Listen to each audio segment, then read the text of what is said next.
珠後航道嘅先鋒就喺我後邊，越秀江灣潮起。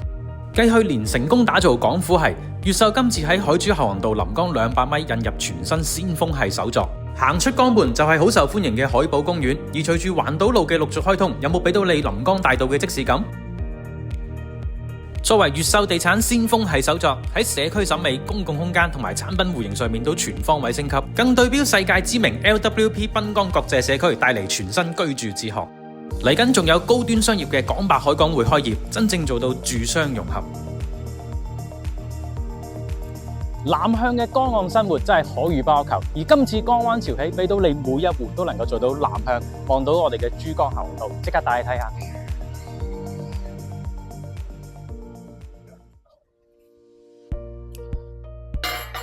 哇！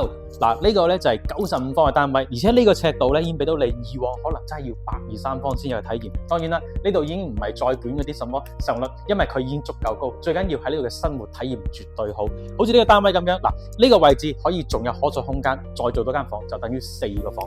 嗱，入到嚟咧，呢邊咧就係另外嘅3個臥室啦，而且最緊要就係我哋呢個主人套位。嗱，同樣啦，呢種咁嘅270度大嘅飄窗設計，全屋能夠做到咧4開間朝南，95方，正唔正呢？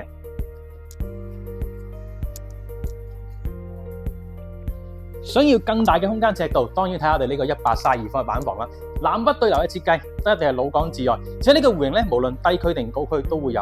嗱，從我哋入戶嘅超大鞋櫃到儲物間，再到呢個 LDK 嘅廚房，同樣都照顧到。當然更好咧就係呢種全南向嘅景觀設計。嗱，無論每個空間都係同配，呢啲咪生活品質啦。嗱，另外嘅3個臥室咧，都喺我哋呢個位置啦，而且我哋嘅主人房亦都係一種更好嘅生活理念。嗱，女主人一定會無法抗拒嘅超大衣帽間，仲有大家都可以享受到珠江後航道嘅270度景觀，真係我都好想搬入嚟嘅。